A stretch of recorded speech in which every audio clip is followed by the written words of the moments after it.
The giant David killed was not the last. You are not supposed to know this story, not from a sermon, not from a classroom, not even from most Bible scholars. Because this is the page of Scripture almost no one dares to open. The giant David killed was not the last one. There is a moment buried between ancient lines, a moment when David the giant slayer, the king chosen by God, was inches away from death.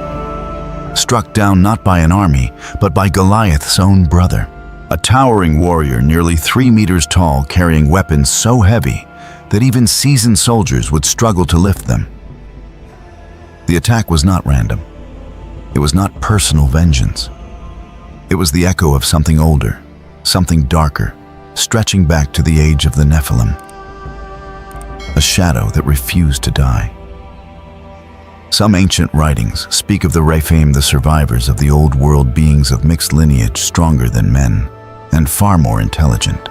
They forged weapons beyond the technology of their age, commanded strategies ahead of their time, and carried a hatred that ran deeper than blood. They did not simply want David dead. They wanted the light of Israel extinguished. And so we step into the silence between the verses, where the forgotten battle waits. This is not folklore. This is not fantasy. This is the hidden conflict that almost altered the destiny of Israel. This is the story of the shadow that rose to avenge Goliath. Here we unlock the old doors where history, faith, and mystery intertwine. Enter with the heart of a seeker, because what you are about to discover may forever reshape how you see the Age of Kings. Now, let us begin. When Goliath fell face down on the battlefield, Israel believed the terror was over. A single stone, a single swing, a single giant silenced. Songs rose in the streets, stories were told around fires, and mothers whispered to their children that the nightmare had finally ended. But for the clans tied to the old blood, the death of Goliath was not an ending. It was a beginning. The Bible gives us a hint, a small phrase, almost easy to miss. In 2 Samuel 21, it speaks of those who were born to the giant in Gath.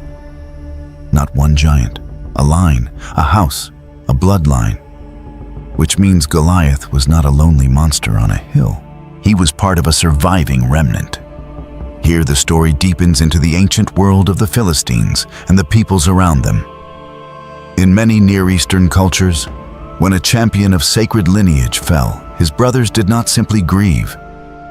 They swore a vow, a blood oath of vengeance taken not just before men, but before the gods they believed had given them their stature. In that world, the death of Goliath would have demanded an answer.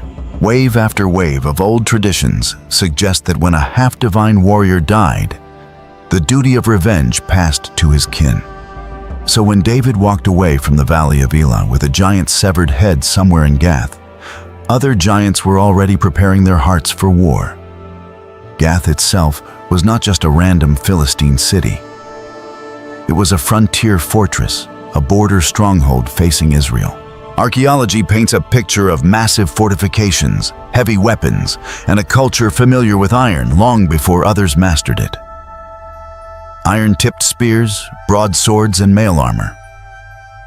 These were not crude tools of savages, but the refined weapons of a rising power. This is where the biblical puzzle becomes unnerving. Scripture speaks of Rephaim Anakim and other strange groups, the echoes of older, taller peoples on the land. Some scholars reading these passages carefully see patterns, lineages of unusually large warriors clustered in certain cities, certain valleys, certain fortresses. Goliath of Gath fits perfectly on that map. Goliath was not just a lone anomaly, but a representative, a public face of a hidden network of giant-blooded warriors rooted in places like Gath Ashdod and the old highlands where the Anakim once stood. Ancient traditions outside the Bible whisper of beings who survived the flood. A remnant of the old mighty men, the Rephaim, the terrible ones, whose names lingered in fear. Some saw them not as literal gods, but as hybrid warriors, taller, stronger trained from youth, carrying on techniques and knowledge preserved from a lost age. They understood metallurgical secrets, tactics, fortifications. They were not just muscle, they were memory. If that is true, then Goliath's fall was a strike not just against a man, but against a system, against a bloodline that saw itself as superior, destined to dominate Israel's God people by sheer terror and force. And this leads us to a question that cuts like a blade. If Goliath was merely the visible champion, who was the true mind, the true leader behind that bloodline after his death? Who carried the ancient grudge once the giant of Elah lay dead in the dust? In the quiet spaces between the verses, the Bible hints that the war with giants did not end on that first battlefield. Later passages describe other enormous warriors, all tied back to Gath, all born to the giant. They appear like shadows, returning each step. They take a reminder that the old darkness has not yet accepted defeat. Some modern readers skip these verses, treating them as strange footnotes. But for those who linger, an unsettling pattern emerges. Israel was not simply fighting random enemies. It was facing the final generation of a forgotten age, a last wave of the old Nephilim memory on earth. If you too can feel this darkness opening between the lines of Scripture, leave a sign of your presence to the quiet below. Not to prove a theory, not to win an argument, but to walk together as seekers on this ancient road, knowing we are reading a story most of the world has chosen to ignore. Because this is not only the tale of a giant who fell, it is the story of a bloodline that refused to die, a shadow that rose again in the days of David's weakness. And in the next part, we will step onto the battlefield where that shadow finally found its chance for revenge. David, the boy who once ran toward Goliath with a sling and 5 smooth stones, is no longer a boy. Years have passed. Wars have been fought. Crowns have been worn. And now the giant slayer is tired. The Bible quietly moves us into this new scene in 2 Samuel 21. It doesn't show us a triumphant young hero anymore. It shows us an aging king worn down by campaigns, still leading his people, still stepping onto the battlefield when other kings would have stayed home. Israel is under pressure once again. Philistine forces rise like a recurring nightmare, and in the shadows of their ranks, something massive moves.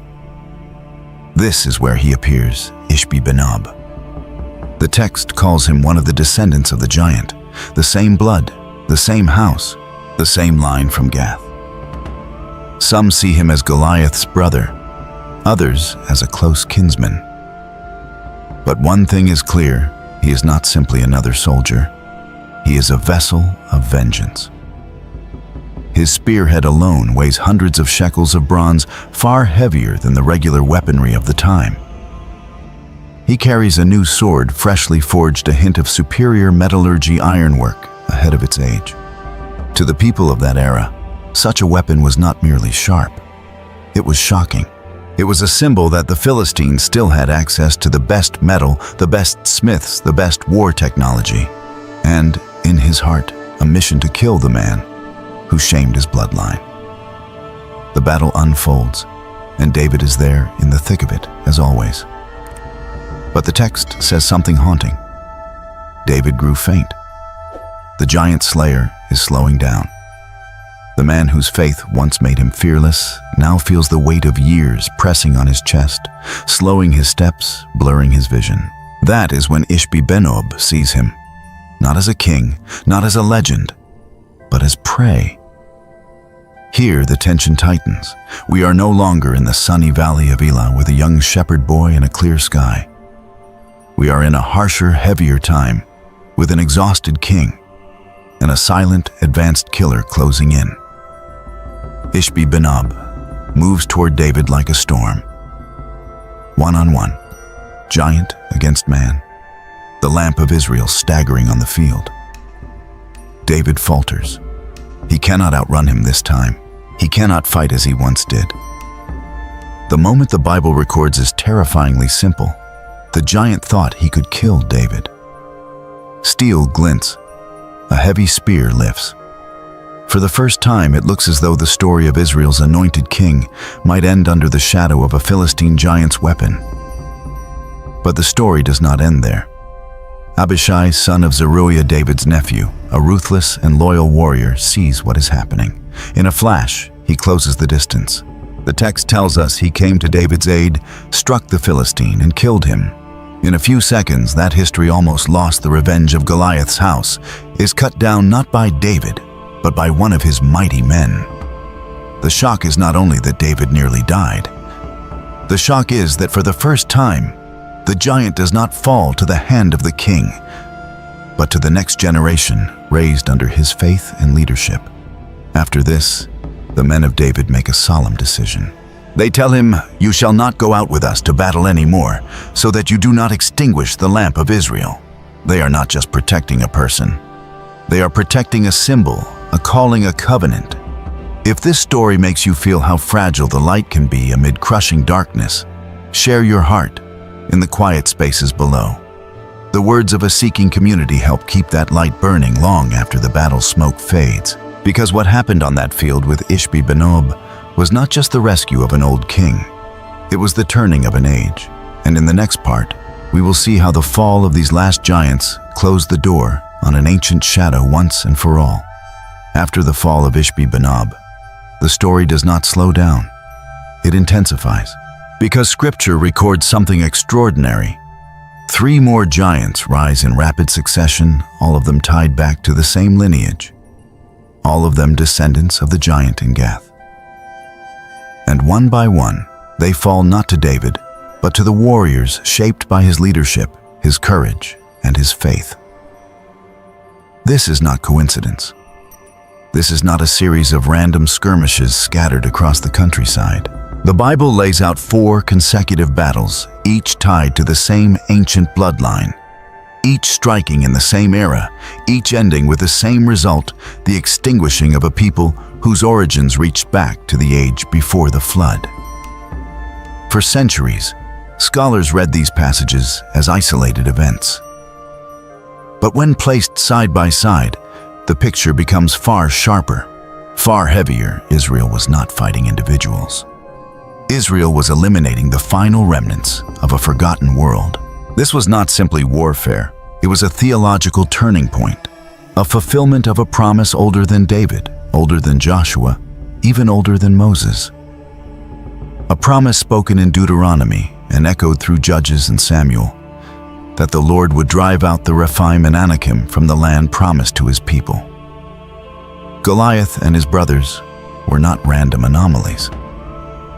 They were the last shadows of a lineage that had once towered over the land. Consider the giants named in these final battles.